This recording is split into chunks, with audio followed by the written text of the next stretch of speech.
All right, let's talk about something every AI builder runs into. You've built a model. It works. It's good. But you know it could be great. So the question is, how do you get there? How do you push that good AI model over the edge into being truly exceptional? Well, that's exactly what we're going to break down today. So, what is it? What's the real difference maker? Is it just about having a bigger computer or, some kind of top secret algorithm that only a few people know about? The truth is, it's almost never one single magic bullet. And there it is. It really isn't magic. Building a great AI is all about making a chain of smart, deliberate decisions at every single step of the process. It's a journey, and we're going to walk through that journey together, step by step. And our journey has to start in the only place it can, with the data.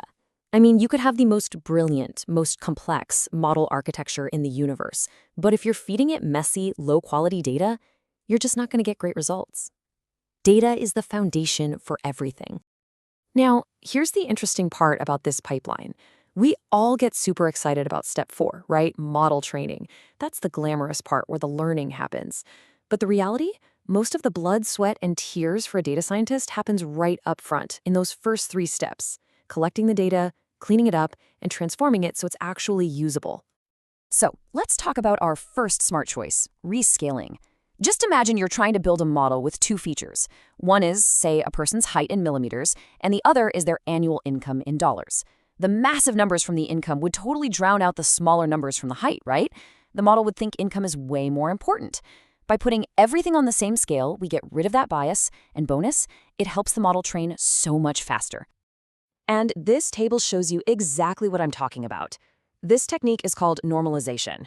Look at the original columns. The molar mass is up in the hundreds, while half-life is just 7 or 44. A naive model would pay way more attention to molar mass, but look what happens after we normalize it. Everything gets neatly squeezed into a range between 0 and 1. Now, both features are on a level playing field. Okay, but what if your problem isn't the scale of the data, but the amount? Deep learning models are notoriously data hungry. Well, if you can't go out and collect more, you can just create it. This is called data augmentation. For images, you can create new versions by slightly rotating them, or zooming in, or changing the brightness. For numbers, you can add a tiny bit of random noise.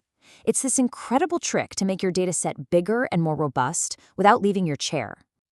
Here's another classic data headache: imbalance. Let's say you're training a model to tell cats from dogs, but your dataset has 95 pictures of cats and only 5 pictures of dogs. Your model will quickly figure out it can just guess cat every time and be right 95% of the time. To fix this, you have 2 main options. You can undersample, basically throw away some of your cat photos to even the odds. Or you can oversample, just make a bunch of copies of your dog photos. Either way, you get a more balanced diet for your model. Okay, so we've rustled our data into perfect shape.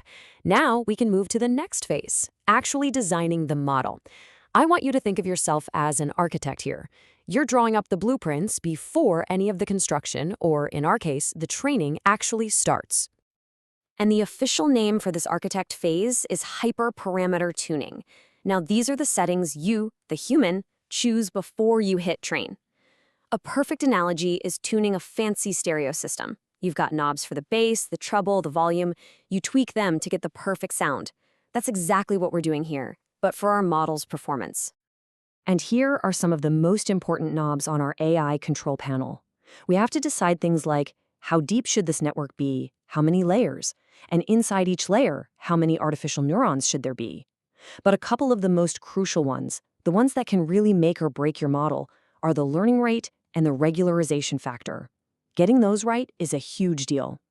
Let's zero in on that learning rate for a second. This little number controls how big of a step the model takes when it's learning from an error. If the rate is too high, it's like you're taking giant, clumsy leaps and you just keep overshooting your target. But if it's too low, you're taking these tiny, microscopic baby steps, and training takes forever. The sweet spot is adapting it as you go. And there are 2 popular ways to do that. The first is a time-based schedule. This is kind of like slowly and smoothly easing your foot off the gas as you're pulling into a parking spot. You make smaller and smaller adjustments the closer you get. The other way is a drop-based schedule. This is more like shifting gears in a car. You stay at a constant speed for a while and then, bam, you drop into a lower gear at specific moments to get more fine-tuned control. So, our data is prepped, our blueprints are drawn. Now, it's time for the main event, training. But it's not enough to just press go. The way the model learns, the very path it takes to get to the answer, is incredibly important. And this brings us to the world of optimization.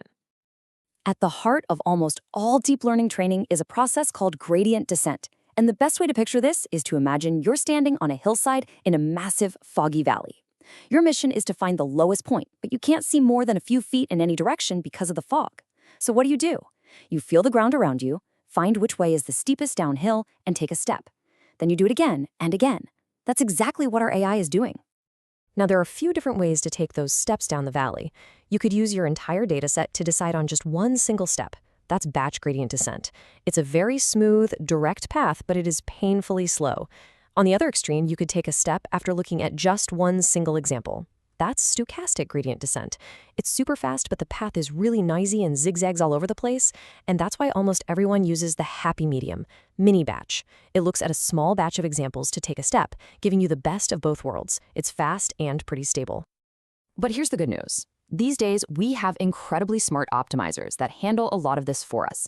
The most popular one by far is called Adam. What's so great about Adam is that it cleverly combines some of the best ideas from other methods.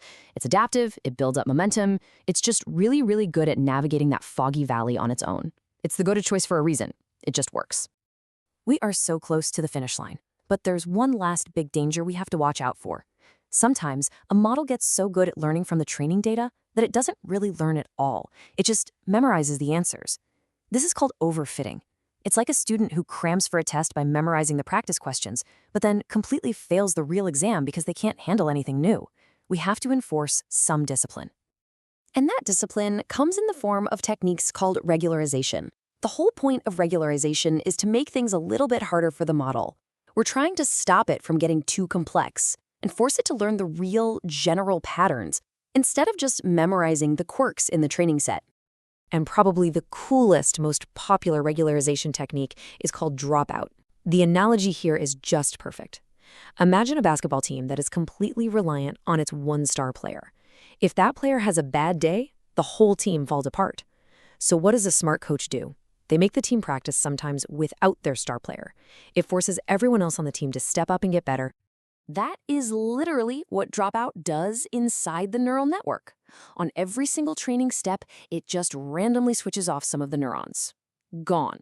This forces the neurons that are still active to work harder and learn to pick up the slack.